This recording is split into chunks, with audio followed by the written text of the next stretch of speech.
Magandang umaga po sa inyong lahat. At sino nga ba ako? Para po doon sa mga hindi po ako kilala o bagong attend po ngayon. Ako po si Nora, may bahay ni Ricardo B. de la Cruz. At ako po ay may 4 na anak na ang edad po ay 15, 13, 11 at 6 years old po yung aking pinakabunso.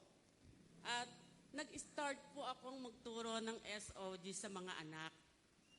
Naramdaman ko po na lumalaki na po yung mga anak namin. At kailangan po nila na maunawaan na yung salvation o ang gospel. So, nag-start po ako na magturo ng story of God sa aking mga anak. At para ma-enjoy po nila yung story of God, nag-invite pa po ako ng mga bata sa kapitbahay po namin. At every time na mag-story of God po kami, nagpapamerienda po ako sa kanila. At minsan, pinagluluto ko pa sila ng merienda. So,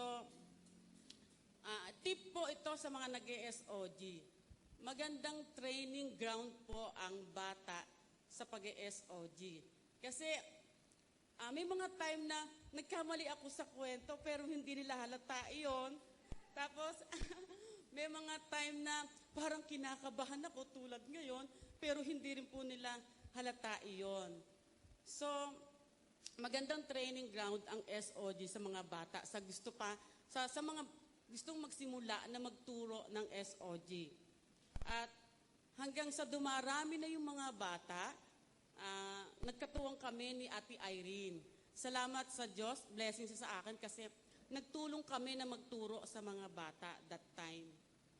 At purihin po ang Diyos dahil yung 2 ko pong anak nakasali sa SOG, si Sam at si Kyla ay tumanggap po sa Lord at ngayon po ay baptized na rin po sila. So, yun po yung una kong turo ng SOG. Ang pangalawa ko pong pagtuturo ng SOG ay doon po sa mga nanay sa Sunbeam, sa PBC Sunbeam School. Nagbabantay po ako ng kinder kong anak na si Kelby at marami po akong naging kaibigan doon. Hanggang sa nagtanong ako sa Lord, Lord, ano yung ginagawa ko dito? Nasasayang yung oras. Sa pumili ako ng 5 nanay. Tinanong ko sila, sabi ko, Tita Betty, pwede po ba kayong sumali sa SOG? Oh, anong SOG yan? Ito po ay Story of God. Parang Bible study lang din po ito. Tapos sabi niya, sige, sali ako dyan.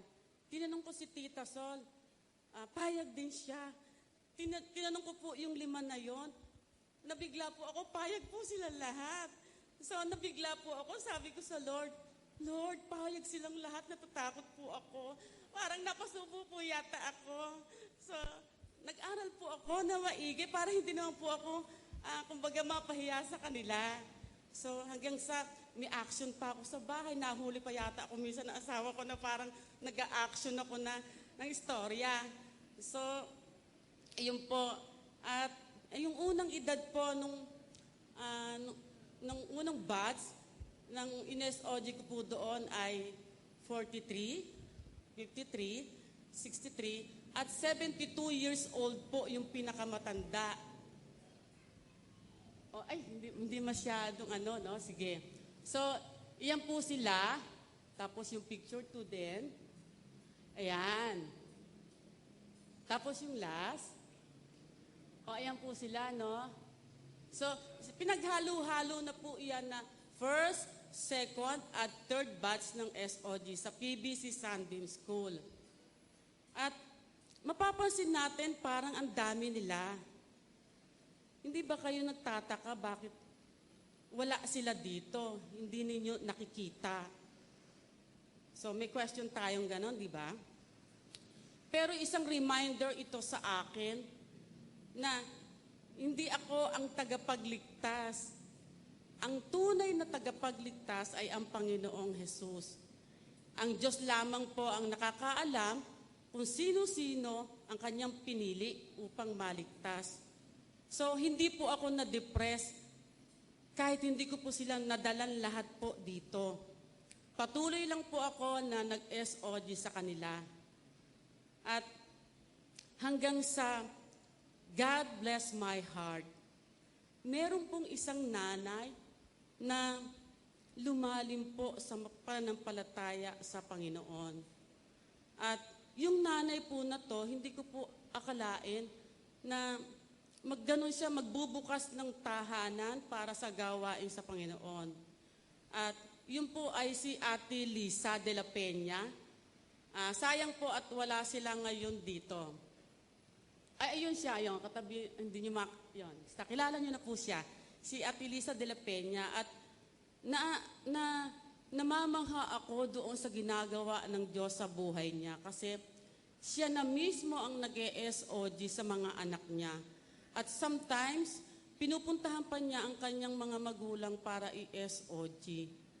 So, nung una, hindi ako na-depress, pero nung nalaman ko yon or nakikita ko sa buhay niya yon, bine-bless ng Lord yung heart ko. So, yun po. At nung naging spiritual na bakod din po yung Gracecom nung mapabilang ako dito. Kasi nung napabilang po ako sa Bustos and Plaridel Gracecom, mas lalo pa pong lumalim yung pagkakakilala ko sa Diyos. At hindi ko po naramdaman na ako ay nag-iisa. Kasi ito po ay pamilya ng Diyos. So, may follow-up. Pasensya na po kayo, mahaba po May follow-up sa akin ng text noon si Pastor. Sabi niya, pwede po ba ninyo ma-invite yung nag-SOG sa inyo? Ay, natuwa ako kasi walang kahirap-hirap. Kasi ang unang nag-SOG po sa akin ay walang iba kundi si Ate Ezra. Natatandaan mo ba yon nung tayo nila Melda? Ayan, nung paikot-ikot. So, hindi niya alam na natatandaan ko yung kahit na yung gano'n na story of God namin before. At gusto ko rin pong magpasalamat sa Lord dahil blessing din po sa akin si Ate Myra. Si Ate Myra po ang katuwang ko ngayon na nagpapatuloy na mag-SOG sa PBC Sunbeam School. At alam niyo po ba na si Ate Myra, kayo po lahat dito ay siguro ay healthy, walang sakit. Alam niyo po ba si Ate Myra, merong karamdaman po yan sa likod. Pero hindi po yun naging hadlang upang hindi po niya isabihin sa iba ang good news o ang gospel. So na-encourage ako sa kanya at gusto kong sabihin dito yon at madinig niya yon. At bilang pong panghuli, para magkaroon tayo ng time mamaya sa ceremony pastor, bilang po panghuli, ako po si Nora, may 4 na anak, at katuwang din po ako ng asawa ko sa hanap buhay. Pero hindi po iyon naging dahilan upang hindi ko po sabihin sa iba ang good news o ang gospel. Napatunayan ko po na serving the Lord is my freedom.